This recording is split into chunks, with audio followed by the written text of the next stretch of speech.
ఈ ఇంపాక్ట్స్కి ఏ విధంగా సంసిద్ధం అవ్వాలన్న ఒక ప్రణాళిక కానీ, ఒక ప్లాన్ కానీ, ఒక ఫ్యూచరిస్టిక్ ఆలోచన కానీ ఏమైనా కనిపించిందా? డెఫినెట్లీ. అంటే వాళ్ళు ఎవరైతే ఎక్కువ అంటే అన్ని ఇండస్ట్రీస్ మనకేమి ట్రంప్ టారిఫ్స్ వల్ల ఇంపాక్ట్ అవ్వలేదు.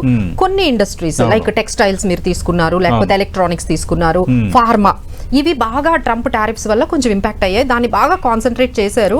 సో టెక్స్టైల్స్ మీద టెక్స్టైల్ పార్క్స్ కానీ, లేకపోతే కెపాసిటీ ఎక్స్పాన్షన్ కోసం, ఈ ఎక్స్పోర్ట్ సపోర్ట్ కోసం వాళ్ళు చాలా మనకి కాన్సన్ట్రేషన్ అయితే ఈ బడ్జెట్ లో మనకి కనిపించిందండి. ఎస్పెషల్లీ ఎలక్ట్రానిక్స్ కూడా అండి, ఎలక్ట్రానిక్స్ కూడా చాలా ఒక 4,000 crores వరకు, ఈ 4,000 అంటే మనకి 4,000 crore వరకు వాళ్ళ ఎలకేషన్స్ ఈ ఎలక్ట్రానిక్స్ మీద పెట్టారు. ఎందుకంటే ట్రంప్ టారిఫ్స్ వల్ల ఎలక్ట్రానిక్స్ కూడా కొంచెం ఎఫెక్ట్ అయ్యాయి. సో బ్రాడ్ బేస్డ్ గా చూసుకుంటే మ్యానుఫ్యాక్చరింగ్ పుష్ అయితే కనపడిందండి. మ్యానుఫ్యాక్చరింగ్ అంటే ఇక్కడ మనకి జాబ్స్ అనేవి చాలా, అన్ఎంప్లాయ్మెంట్ చాలా పెరిగింది.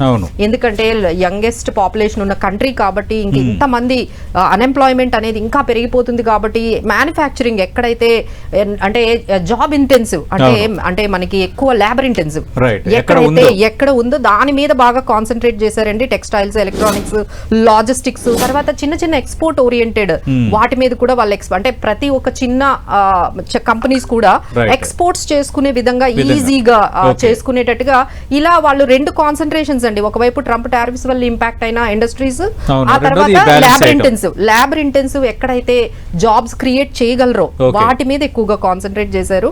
బట్ ట్రేడర్స్ ఎస్టీటీ పెంచడం వల్ల అయితే ట్రేడర్స్ బాగా డిసప్పాయింట్ అయ్యారు. So that disappointment we're seeing in stock market కనిపిస్తుంది. రైట్. ఊహించి ఉసురు అనిపించేది కాదు కానండి. ముఖ్యంగా బడ్జెట్ ఎక్స్పోర్ట్ ఓరియంటెడ్ ఫోకస్ మీద ఎక్కువ వెళ్ళినట్లుగా అనిపిస్తోందండి చూస్తూ ఉంటే. మనం గమనిస్తూ ఉంటే ఈ మధ్యకాలంలో టారిఫ్ల వల్ల మన మార్కెట్లు దాదాపుగా ఒక 1 year నుంచి కూడా టారిఫ్లకు అనుగుణంగానే మన మార్కెట్లు డ్యాన్సులు వేస్తున్నాయి. సో దీని నుంచి బయటపడటం కోసం, ఎక్స్పోర్ట్ రంగానికి ఊతమివ్వడం కోసం రీసెంట్గా జరిగిన ఫ్రీ ట్రేడ్ అగ్రిమెంట్కి సంబంధించి ఏవైతే సెక్టార్స్ ప్రభావితం అవుతున్నాయో ఆ రంగాలకు సంబంధించి అయితే బడ్జెట్లో ఎక్కువ ప్రస్తావన జరిగిందని నేను అనుకుంటున్నాను. అలాగే ఇందాక మిత్రులు ప్రభు గారు చెప్పినట్లుగా మెయిన్గా ఇన్వెస్టర్ రిలేటెడ్గా ఫోకస్ అయ్యి మనకి చూసుకుంటే ఈ ఫ్యూచర్స్ మీద ఎస్టీటీ అనేది పెంచడం. ఇప్పుడు దాకా ఉన్న ఎస్టీటీని ఇంకా పెంచారు ఫ్యూచర్స్ మీద. అంటే డెరివేటివ్ మార్కెట్స్ నుంచి కొద్దిగా ట్రేడర్స్ని ఇన్వెస్టర్స్ కింద కన్వర్ట్ చేయడం కోసం ఈ బడ్జెట్ అయితే ప్రస్తుతం అయితే దోహదపడుతుందండి. సో ఎక్స్పోర్ట్ రంగానికి గమనించి చూసుకుంటా ఉంటే బయోఫార్మా శక్తి ద్వారా 10,000 crore ప్రపోజల్ చేశారు నెక్స్ట్ 5 years. అంటే గ్లోబల్ బయోఫార్మా హబ్ కింద మనం చేద్దామని చెప్పేసి.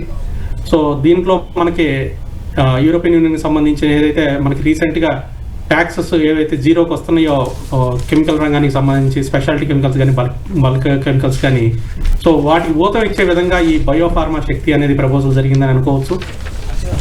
సో ముఖ్యంగా దాన్ని చూసుకుంటే మనకి ఆ రంగానికి సంబంధించిన స్టాక్స్కి అయితే ఇది చాలా పాజిటివ్ న్యూస్గానే చూసుకోవచ్చు. అలాగే ఎలక్ట్రానిక్ కాంపోనెంట్స్ మ్యానుఫ్యాక్చరింగ్ స్కీమ్, దీనికి సంబంధించి 40,000 crore ఇంక్రీజ్ చేస్తున్నారండి. సో ఇది కూడా చాలా పాజిటివే. అంటే ఎలక్ట్రానిక్స్ సంబంధించి ఇప్పుడు టాటా ఎలక్ట్రానిక్స్ కానీ, సీజీ పవర్ కానీ, ఇవన్నీ కూడా రేపు రక్షణ రంగానికి సంబంధించి మనం యూతో డీల్ కుదుర్చుకున్నప్పుడు రక్షణ రంగానికి సంబంధించిన డీల్ కూడా మనం కుదుర్చుకున్నాం. సో ఈ డీల్ కుదుర్చుకున్నప్పుడు ఈ రక్షణ రంగానికి సంబంధించి ఎలక్ట్రానిక్ కూడా మనకి చాలా పెద్దపీట వేస్తారు.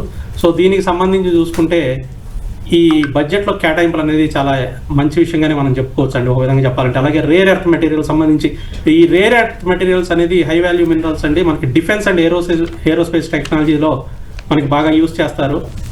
సో దీనికి సంబంధించి కారిడార్ అంటే ఒరిస్సా, కేరళ, ఆంధ్రప్రదేశ్, తమిళనాడుకి సంబంధించిన రేర్ ఎర్త్ కారిడార్ని వీళ్ళు డెవలప్ చేస్తున్నారు. దీనికి సంబంధించి కూడా బడ్జెట్లో న్యూస్ వచ్చింది. చాలా మంచి విషయమే. మీరు చూసుకుంటే ఇదంతా బడ్జెట్ మనకి రీసెంట్గా జరిగిన యూరోపియన్ డీల్కి సంబంధించి సెంట్రిక్గానే మనం చూడొచ్చు. వాస్తవంగా చెప్పాలంటే దాదాపుగా అవే కనిపిస్తున్నాయి. ముఖ్యంగా టెక్స్టైల్ రంగానికి సంబంధించి చూసుకుంటే మనకు ఇప్పుడు దాకా యూరోపియన్ యూనియన్కి టెక్స్టైల్ కానీ లెదర్ కానీ, టెక్స్టైల్ అయితే 12%, లెదర్ అయితే 17% ఉంది. సో దాన్ని మనకి యూరోపియన్ టారిఫ్స్లో జీరోకి తీసుకొస్తున్నారు. సో ఆ రంగాలకి ఊతం ఇచ్చే విధంగా కూడా మనకి ఈ మెగా టెక్స్టైల్ పార్క్స్ని కన్స్ట్రక్ట్ చేయడానికి, అలాగే ఖాదీ అండ్ హ్యాండీక్రాఫ్ట్స్ టెక్స్టైల్కి ఊతం ఇచ్చే విధంగా ఈ బడ్జెట్లో అయితే తీసుకొచ్చారండి. సో అది కూడా ఒక విధంగా మంచి విషయమే. అలాగే క్యాపెక్స్ అనేది గ్రోత్ పెంచుకుంటూ వస్తున్నారు.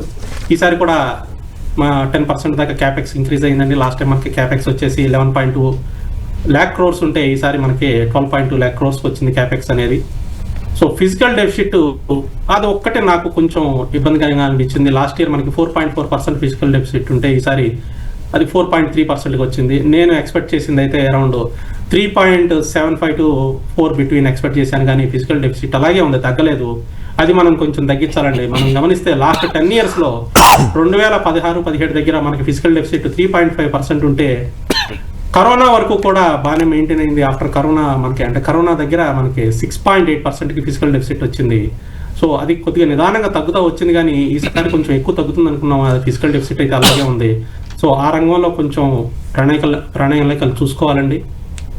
నెక్స్ట్ చూసుకుంటా ఉంటే restructure of power finance corporation and rural electrification, ఇది కూడా మంచి విషయమే.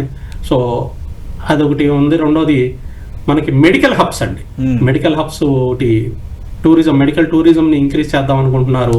సో ఆ రంగానికి సంబంధించి చూసుకుంటే చాలా మంచి విషయమే. ఒక విధంగా చెప్పాలంటే డొమెస్టిక్ కన్నా కూడా ఇంటర్నేషనల్ కంటే ఎక్స్పోర్ట్ ఓరియంటెడ్గా నాకు ఈ బడ్జెట్ అనిపిస్తుందండి.